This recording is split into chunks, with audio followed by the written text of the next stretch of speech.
All right, I'm excited, Leash. Yeah, you are. I'm excited. I got one of my buddies on the show today. I was like, Dax, you're going to have to take this one away because this is all hometown, homegrown. So we are very fortunate because, number one, right now, we are in the midst of fantasy football season. It just started. Everyone's going crazy. I know. I can't find my brother or any male in my family with a flashlight. Can't find him. But right now, the podcast you're going to listen to this time of year is the Fantasy Footballers. And we got Andy Holloway on. Andy, what's up, man?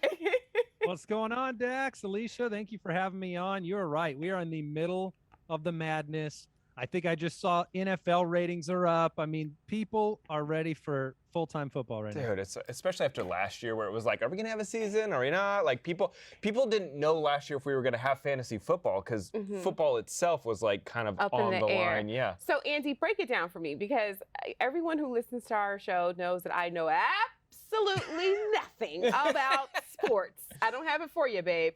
But break down fantasy football so everyone can get on board. Yes. Pack up. Let's get comfy for this one.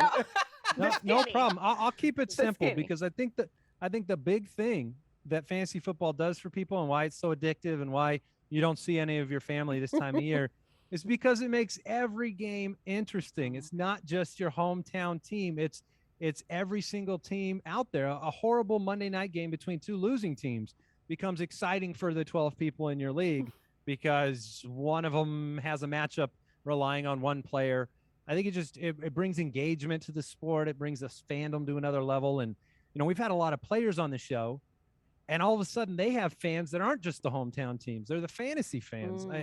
And they hear from them from the sidelines, or they get the thank yous on social media. And I think it just brings another, amplified level of fandom to the season. So if I'm understanding you correctly, I'm sorry. If I'm understanding you correctly, is it like you pick your team, a person from here, a person from there, a person from that played their particular position, and then so in the fantasy world, this would be what my team would look like? Your team is made up of players from across the NFL. Okay. And so what he's saying is you get invested because it may be a game that you would never watch, but you watch because you have one player out there scoring points that is going to help your team beat and destroy your friends. Boom. And a lot of it is shame-based. We like to shame the people around us that are our dear friends. When you win, and you buy trophies, and you wear robes, and you lord it over them for the next calendar year, and then you pretend you're a manager of a team again, and you do it for 15, 20 years.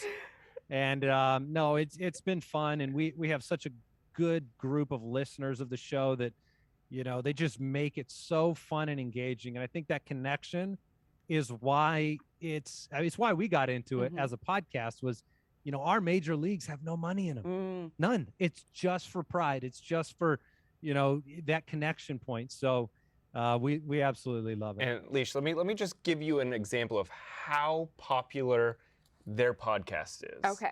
So last time I checked, Andy, correct me if I'm wrong, but you guys were number 29, like on the U.S. charts as a whole for your podcast, correct?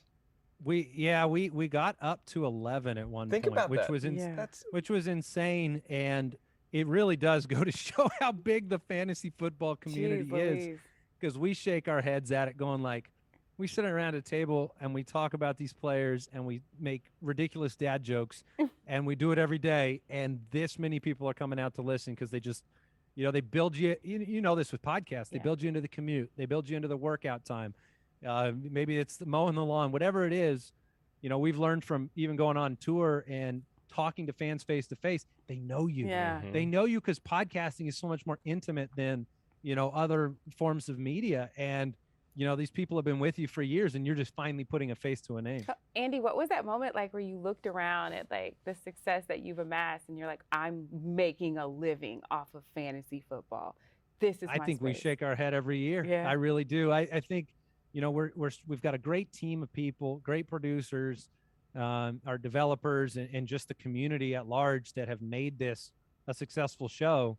But we shake our heads every year when we know we have the privilege of doing something that 99.9% of the world would love to do, that loves football. Like when we started this, our mindset was like, now we can't make a living doing this, but maybe it can make us a few dollars while we go be realtors or go work in software. And it was like, I don't think we understood what podcasting was about to do. And I don't think we understood what fantasy football was about to do, but they were both almost at that, just apex or growth point where it came together and people connected with us. And, there are a lot of other great fantasy podcasts out there too.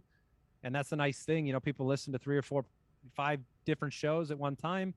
And, we're definitely thankful we get to do it. And #1 in sports too, by the way. That's beating out like the ESPNs, the CBSs, the Fox Sports. Like that to me, I think is what is so amazing about your podcast is just you guys have amassed this amazing audience, which is called the Foot Clan, by the way. That's their fans. The Foot Clan? I love it. That follow their podcast. And one thing about fantasy is, like for me, I can't watch every game and follow all the players and follow all their stats and who's going to be the next one, the great person to throw on your roster that week. And that's what this podcast does. Andy and Mike and Jason, they come out and they actually give the listeners the advice, and it helps you out in your team. And one other thing, Andy, I had read something that you said that you guys keep this very family friendly, and that might be a big part of your success. Can you kind of go into that a little bit more? Because I think people don't realize it when they're listening, but then once you've said, I go, oh yeah, they never get dirty, or they never cuss, or they never do any of that. PG. Yeah, I mean, part of it is a reflection of just like the way we live our lives. We're very much 3 dads. We're at the same stage of life. We all got 3 kids. Like that's who we are. And I think part of it, we joke that we're the Disney of the fantasy football world because, you're in the car with your kids. There's so many fans that are driving to take them to school or to go to an event. And like, they know they can put our podcast on. They know that they can just, and they're not going to worry about what we're going to say. It's still going to be funny, right? Like, I think it's hard to be funny and not have to go, to some other level of humor. And so I think it was something we didn't really set out saying, okay, this is going to be the key to success, but it's also something we noticed just from listener feedback early on that was like, hey, I really appreciate this about your show. I listen with my son, I listen with my daughter.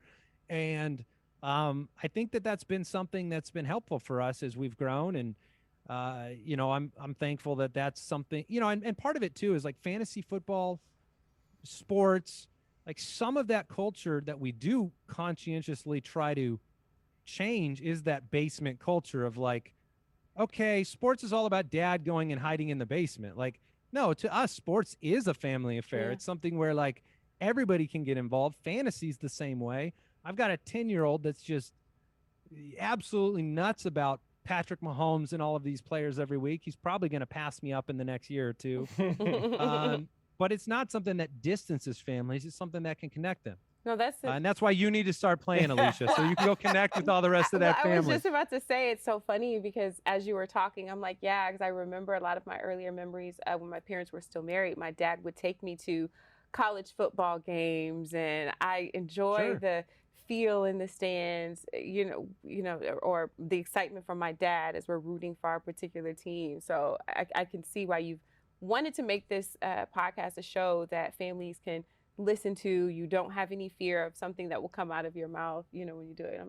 That's why I was smiling. I'm like, yeah. Oh, and it really, brings people together so much. I can't, like, draft parties and like group texts. I mean, there's something about fantasy football that is about this camaraderie between people. We all also have a little bit of competition in us, right? Yep. Competitiveness. Like, we all have like an element of competitiveness within us. It's like, I'm going to beat you, and so anytime you get an opportunity to create a team where, like you said, we're all pseudo managers, we have the eye of for talent, and, you can beat your friends or your family and, you get bragging rights. You bring up a good point. So, Andy, obviously, I own a trophy company, a couple. What's it called? Fantasy Champs and Trophy Smack. There you go. Thank you. But, there you go. But my question, so I feel that there's a lot of pressure on me to be good at fantasy football just because of my tie-in with my company. So you, who is spitting knowledge constantly in front of millions of people, is there a lot of pressure to actually win your leagues? Well, I think we do put an appropriate amount of pressure on ourselves to do right by the listeners. And when the podcast started like 6-7 years ago, I think we were more obsessed about our own leagues. And then I think as time has gone by, I definitely react more emotionally to a call I made as as advice for the listener than I even do for my own team. We've had some consequences of the show, no doubt about it. No one trades with me. I've been complaining about this for the last year and a half. They'll literally say things like, oh, well, if a fantasy expert thinks this is a good trade for him, I'm not even going to touch it. I'm not even going to think about it. So we've had to sacrifice some of the organic enjoyment of the game. But yeah, I mean, there's nothing worse than coming on this show, which we're in a predictive, like, stuff's changing every day. Injuries are happening. Games are being played. Like, we are not an evergreen show like so many of the podcasts that you guys have talked about where, you can go to a true crime drama and it's just as entertaining a year from now or a year in the past as it is today. Our shows expire. I mean, it's like you see the truth. We give you the advice. You go watch on Sunday. And then my Twitter mentions blow up if I screw up. And, that's just the way it is. But, we are very proud when it goes right. That's for sure. I wonder if anyone's ever taken the advice from you guys. You know that some of the big companies like Lay's or whatever will have like these huge contests and you'll win like $5 million or something like that if your fantasy team wins. Like a DraftKings kind of thing? Yeah, like okay. I wonder if anyone's ever listened to your podcast and like put a team together and cashed out. You know what I mean? That's a good thing. That would work. Have you heard anything That'd like that? That'd be fine. Well, we do hear on the DFS front. So like you bring up DraftKings where people are entering these paid contests, and we have a DFS show as well. Mm-hmm. And it's always great to get that feedback that like, hey, this is the first year I've ever competed. I've always been in last place, and now I'm dunking on all my league mates who thought I didn't know anything, or I won big money this week because I played these 3 guys from your DFS show. Like, that's always exciting to hear. And hopefully we're kind of presenting information and then equipping people to make their own calls. Like we try to do that as opposed to saying, yeah, do this, because every league is different. Yeah. Scoring systems are different. We want to equip you to be a better player, whether you tune in 3 times a week, 5 times a week, give you the shortcut that Dax brought up about, look, he doesn't have time to take in all that information. We'll make our eyes bleed watching every game on Sunday, and we'll relay the information to you. They're kind of the Podsauce of the sporting world. I was thinking that in my mind, but I'm like, that's too easy, Leash. Don't do it.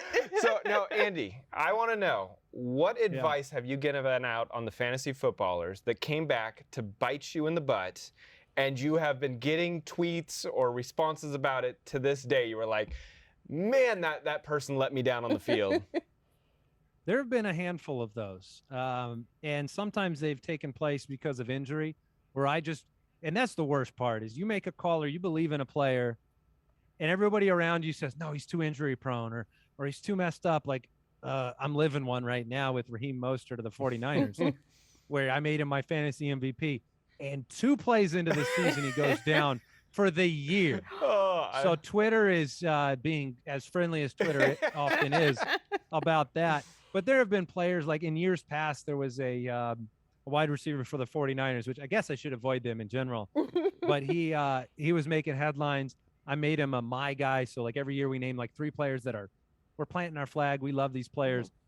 And luckily, I pivoted off of him at the last possible moment because he never played for them. Ooh. They pulled him. They didn't like the attitude. They put him on the bench. And if I had moved forward, I don't know, man. I never would have lived that thing down. So moves like that put your fantasy football team in last class? Yeah, I mean, if you make a couple huge mistakes, you can definitely set yourself up for a tougher year. But we always say you don't win or lose your league at the draft.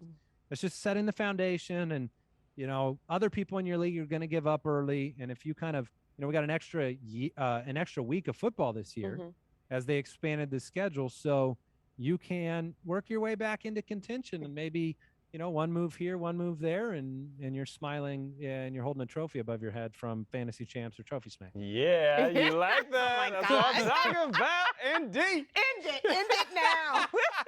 There you go. This is a podcast discovery show. So what podcasts are you listening to outside of, Yeah, it's funny. I definitely try to turn my attention from football when I go into the podcast listening world. I love the true crime shows in general, like the S-Towns and like Root of Evil. I don't know if you guys have heard of that one. What's that Root one of about? Evil. I haven't heard that one. I'm gonna write it down. It's like this. Yeah, it's the Black Dahlia killer. The history of that and the family that was tied into one of the people accused of potentially being the Black Dahlia murderer. And but it's just kind of a winding, unbelievable revelation type of story. And even going back to like Serial, which kind of started the true crime world off, like Dirty John, like those have been, they get you, right? They kind of hook you. Yeah, we just talked about Dirty John. And then all of a sudden you're finding reasons to drive in your car when you don't need to, because you just want to listen some more and find out what happens next. So Serial actually was Dax and mine, our introduction, podcast, into the space of podcasts. So good. That first season, absolutely. Andy from the Fantasy Footballers, thank you so much for joining us. Wishing you much success and try to get some sleep over the next like 15 weeks or so. I know this is I'll do my best. craziest time of year for you.